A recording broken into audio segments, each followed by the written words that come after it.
one of all the questions that I was prepared for. This was not one of them. What up, everyone? Shakiel Mahjouri here for CBS Sports, and you know who this is. She is one of the stars of All Elite Wrestling, well on her way in the Owen Hart Cup. Now, contrary to her moniker, my recommendation, if you're standing across the ring from her, maybe you should run away. Ruby Soho, how are you? That was a great intro. I liked that. Thank you. I appreciate it. Coming from you, it's a big compliment. I'm doing wonderful. I'm happy to be here. How are you? I'm great. I am so happy. This is a great way to start my day. Yeah. Whoever knows when these are coming out exactly, but I imagine in the lead up to Double or Nothing, things are getting very exciting, very intense in the AEW atmosphere. And we're going to get to everything that's coming up. Before we do, and I say this with absolutely no disrespect to Rancid, no disrespect to Lars, but when are you going to start using Taz's rendition of Ruby Soho? Oh my God. Oh my God. Oh my God.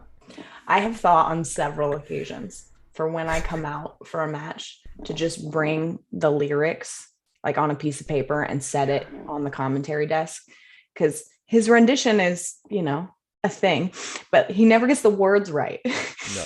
And there's really like two words you gotta know, which is just Ruby Soho, but like, and Destination Unknown, so like 4, but like somehow I love him, have the most respect in the world for that man, but somehow he manages to get the words wrong to that song all the time. So I need to set that in front of him and be like, here you go.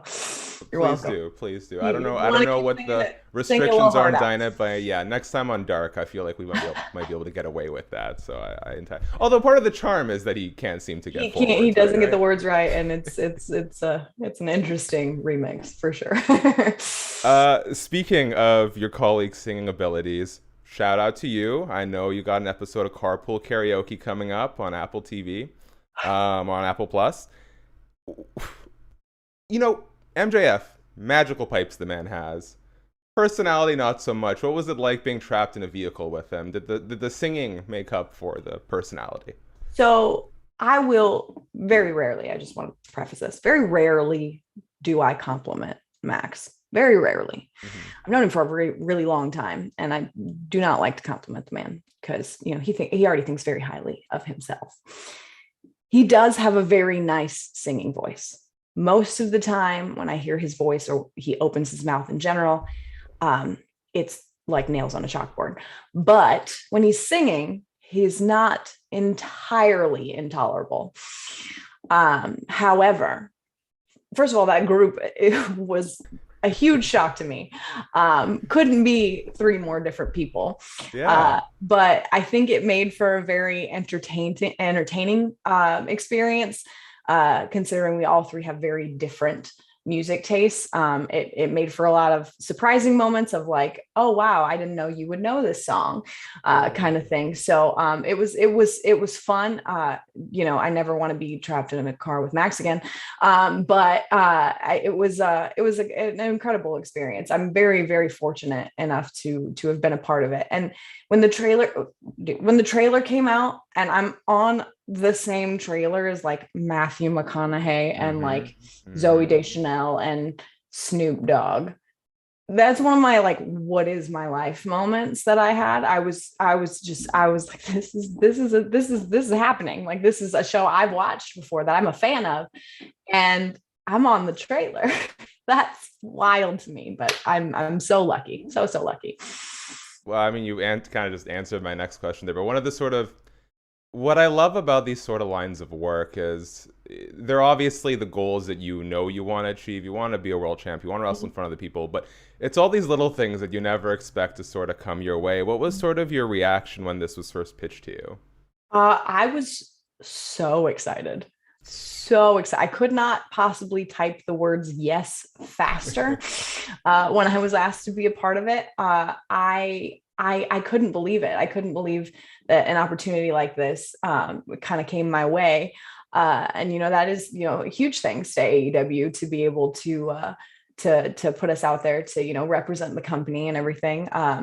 I was ecstatic about it. I feel like I have like a lot of tunnel vision when it comes to, my career. And like you said, my goals to, eventually become a champion and, my goals, within right now, the tournament and everything. But like when opportunities like this come along, like they're, once in a lifetime opportunities, you're not going to say no to them. Like I couldn't have possibly jumped on board fast enough. Now, for the uninitiated, the name Ruby comes from your love for Rancid and their song Ruby Soho. Mm-hmm. I just saw the video the other day. I went back and rewatched it of Lars Frederiksen bestowing that name upon you. I know it's something you wanted, and to see your reaction in the moment was priceless, especially when you're like, you should have saved this for the end. Now that you've had some time to sort of digest, it's not kind of catching you off guard. What does it mean for you to have that seal of approval and that support from him? Because I mean, that's the sort of thing you dream about happening, but you never Oh my really think God. it's going to happen, right? 17-year-old me is losing her mind every time I come out to it. I always consider myself insanely lucky. That's not only, just a Rancid song, which is, one of my favorite bands of all time, but it's like one of their top songs that they've ever come out with. Like sometimes if you don't know who Rancid is, the song Ruby Soho. So I am insanely fortunate enough to what I consider have the best entrance music in all of AEW. But I think it brings out something in me that I think I needed, especially coming into a new place. I think it really does what entrance music I think is supposed to do, which is, really hype you up for, the match that you're about to have, and to be able to sing it, with thousands of AEW fans every single week is so great. And I'd like to be able to just jam out like I do in my car in the middle of a professional wrestling ring is unbelievable. And I'm completely honored that not only Lars, who is, somebody I consider a friend, which is also wild, somebody I've idolized, my entire life, is my friend. To be able to have his blessing, not only his, but the entire band to, be behind me and to be supportive, is really, truly, honestly an honor. I had a shirt that came out that was, a rendition of, an album cover that they had. And, before it came out, I wanted to get the band's blessing and everything. And, Lars told me, he said, Tim Armstrong has one request. I was like, oh, anything. Does he want me to change something? Whatever. He was like, he's a size large. And I was like, oh, that's so cool. Even though I know it, like it's little moments like that where I'm like, God, cool. God, what is my life? Like, what is my life? I wake up every day and I'm so lucky. I'm so dang lucky, man. This just kind of popped into my head. Can you sort of contrast how it feels now to when you were making the transition from WWE to AEW? Because not only are you obviously experiencing a lot of success now, but it just feels like you've really been able to craft the character and the career that this just sounds like something like you said, a 17-year-old fan would sort of draft up for themselves. Yeah, no, 100%. I was very nervous when I was released. I had a few months to just kind of sit back and really reflect as to how I wanted to present myself, like how I wanted the world to see me. And that was honestly one of the most therapeutic and cathartic times in my career, to be able to just sit back and try and figure out, who I want the world to know Ruby Soho is. And I have been fortunate enough to work for a company that really just does let me off the leash and just be who you are. Like that was what Tony Khan said to me when he hired me. He said, I want you to be yourself and I want you to work for me for a long time. And that was the most freeing thing that anyone has ever said to me. And I am so unbelievably lucky. And I think with that freedom and with, that paintbrush in my hand, I think that that's brought about a whole new level of confidence in me that I have not had in my career thus far.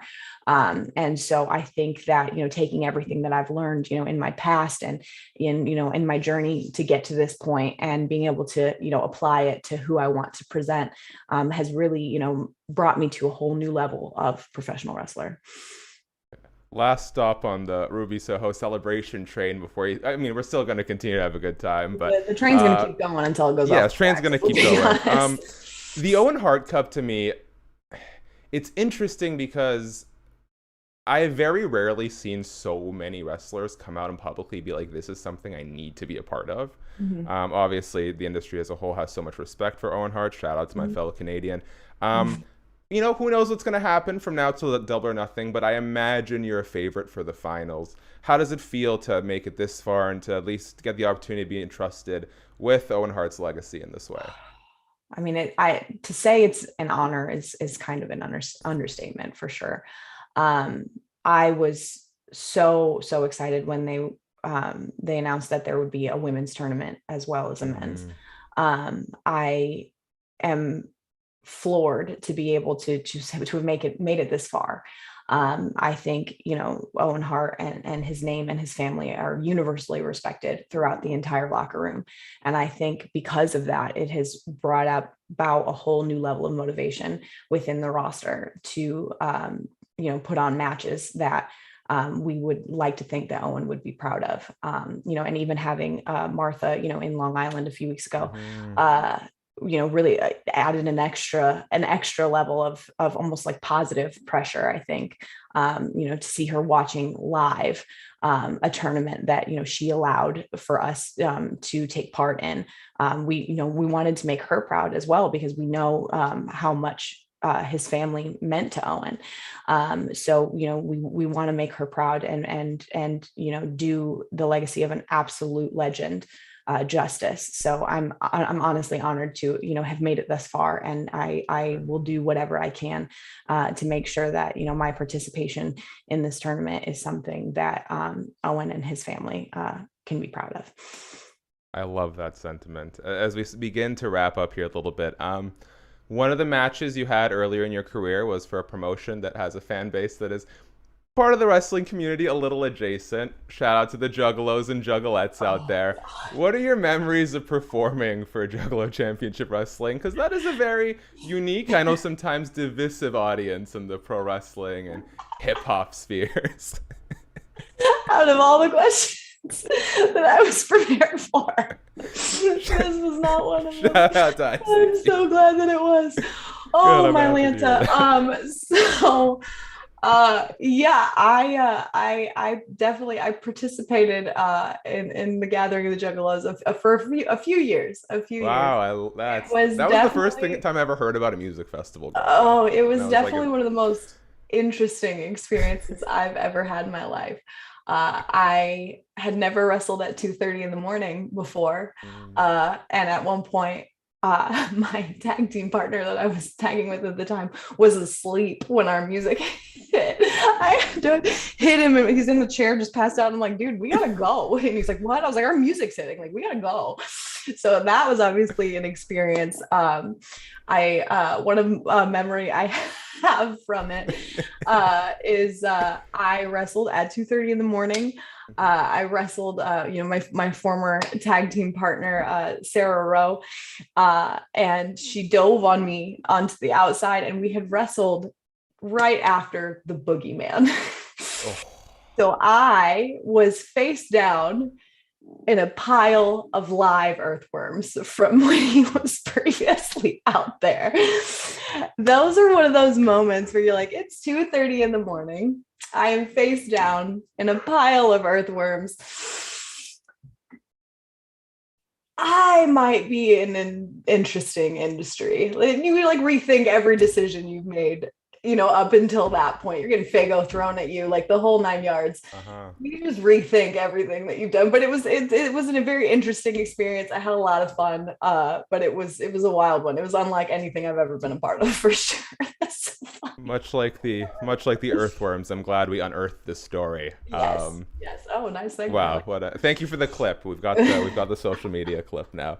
Okay, before we finish up on some rapid fire, get to know. Shout out to that. ICP make for such interesting stories in the pro wrestling Wow. sphere. No. Okay, before we finish up on some rapid fire and get to know you a little bit better, I would love your opinion on these reports that Sasha Banks and Naomi walked out of the WWE, some disputes allegedly about sort of the direction of the tag team titles, as someone who I imagine has had their own disputes either outwardly or internally with sort of creative in that company. Just what are your thoughts on the reports that Sasha and Naomi kind of stood up and walked out? You know, I'm a very firm believer of everybody's career and everybody's experiences are different. No matter what company you work for, no matter who you are or what level you feel like you're on or what level people portray you to be on, I feel like everyone's experiences are different. I have, for a long time considered, Sasha and Naomi to be friends of mine.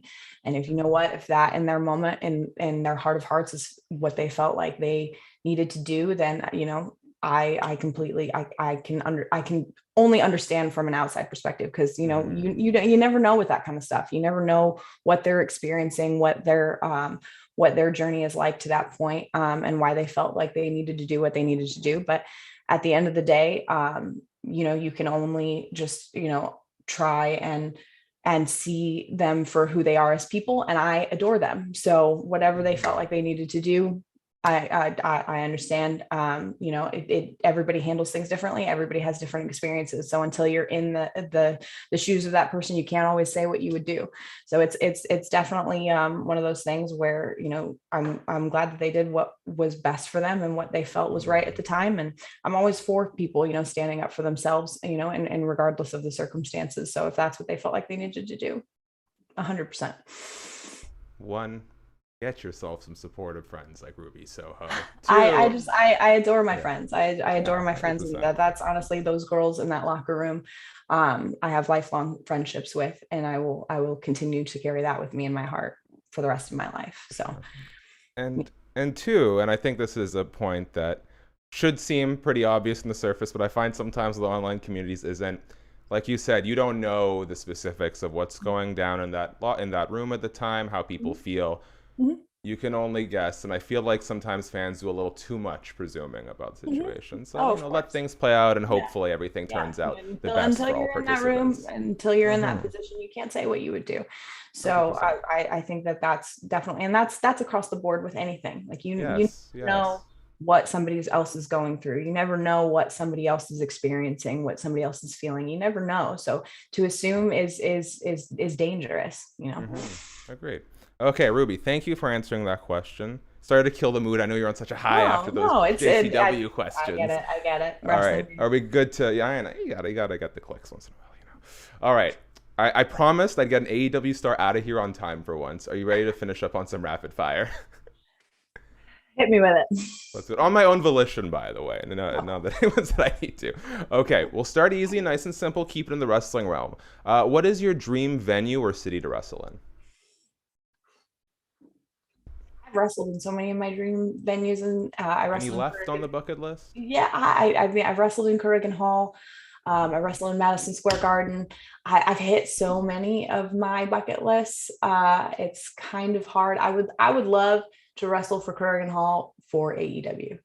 I think that would be something that would be pretty amazing, because it's been, years since I wasn't, signed with anywhere when I wrestled in Carrigan Hall. And that was an energy unlike any other. The history that's happened, in that venue is unbelievable. So I would love to see either an AEW Carrigan Hall or an AEW Madison Square Garden. I think both of those would be of epic proportions. Okay, now I'm not asking you to out anyone, but just, keep it on the hush-hush a little. What is the dumbest move you've seen someone attempt, either in training or in a match? Oh, God, most of the time it's probably myself. Leaving my feet in general, me personally, is probably not always, the smartest thing in the world. I've attempted a moonsault. It's not a pretty picture. I recently spoke to your colleague, Paul White, who did confirm an urban legend. He, in his prime, was performing moonsault to the WCW power plant. So, wow, I would pay so much money to see that. First of all, secondly, me doing it, his moonsault guaranteed prettier than mine, guaranteed. I don't can't know even do a what. backflip on a I don't trampoline. even, Don't sweat it. I can't. Jumping is, I don't know if y'all notice this about me, but if I leave my feet, it's, from where I don't have to jump, it's from the top rope. So I don't have to jump. I'm already up there. But like jumping in general, I don't know why. I just get pulled, magnetic feet, just pulled back down to the ground. So honestly, probably anything I've ever tried that's of, athletic proportions. Ruby lacking those hops. Okay, which tattoo are you most likely to get covered up? Ooh, I don't think any of them. I think they all. That's a true I know. tattoo. I know that sounds silly because I've got some stinkers. Honestly, everyone who has a lot of tattoos has told me some variation of that same answer. So, yeah, because because it I feel like, a lot of tattoos, it usually, paints a picture, tells a story of your life, of your journey. You don't want to cover up, a step in your journey. My very first tattoo, I drew it. The guy misunderstood what I wanted and just copied and pasted. It's music notes from the song What a Wonderful World by Louis Armstrong. My dad used to sing it to me when I was a kid. So I brought in a tattoo guy. He basically copied and pasted and put him on my back. I wanted him to make it cool. I drew my first tattoo, and it's so ugly, but was my very first tattoo. It's for my dad.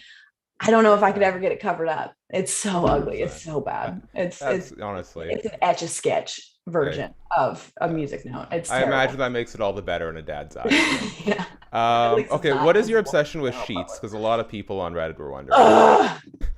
This gas station feud, this beaver has been the bane of my existence, dude. The bane of my existence. So I love sheets.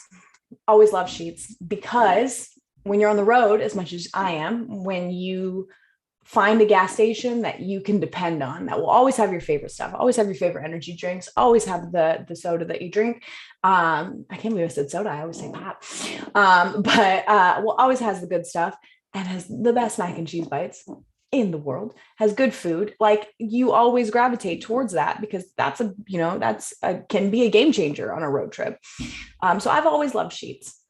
Even Paige loves Buc-ee's. It's turned into a whole thing.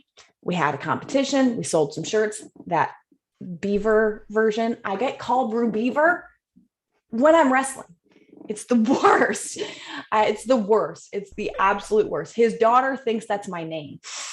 She thinks that's my name. She's the only one who can get away with it. I'll let her do it. But so yeah, I love sheets because it's convenient. Buc-ee's, yes. Not convenient. It's a warehouse full of unnecessary crap, and it takes forever to get to. Even if there's good stuff, it takes forever to get to it. So sheets free. The last one, I failed on my objective to keep this 20 minutes, but a lot of people are wondering, so I don't want to do them dirty. No. You are wonderful.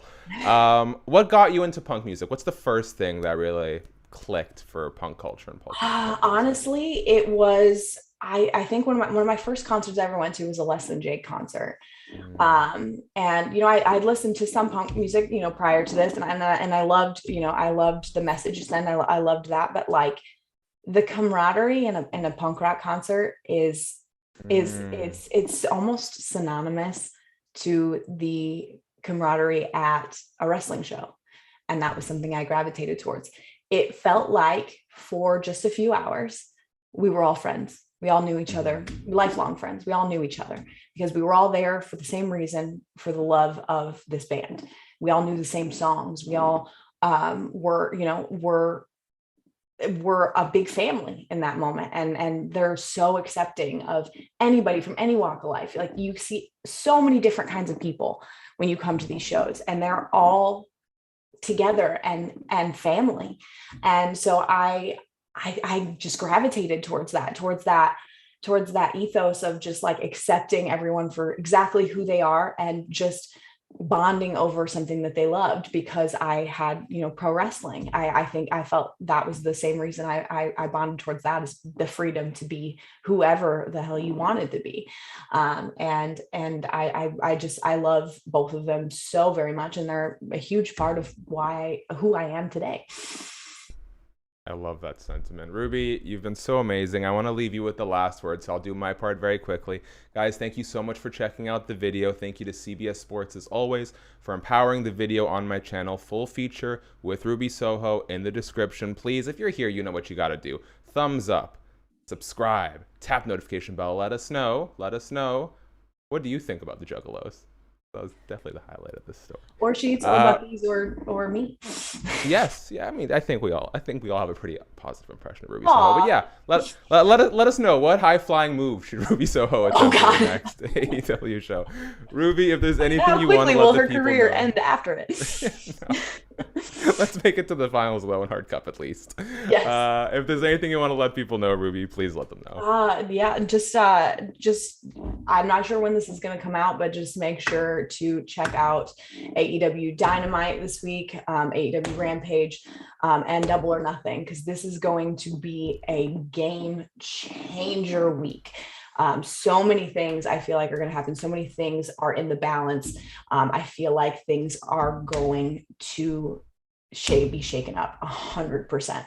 And so if you miss this week, if you miss AEW Dynamite on TBS or AEW Rampage on TNT or Double or Nothing, I feel like, and you come back into it the following week, you're going to be real confused, because I feel like some stuff's about to go down.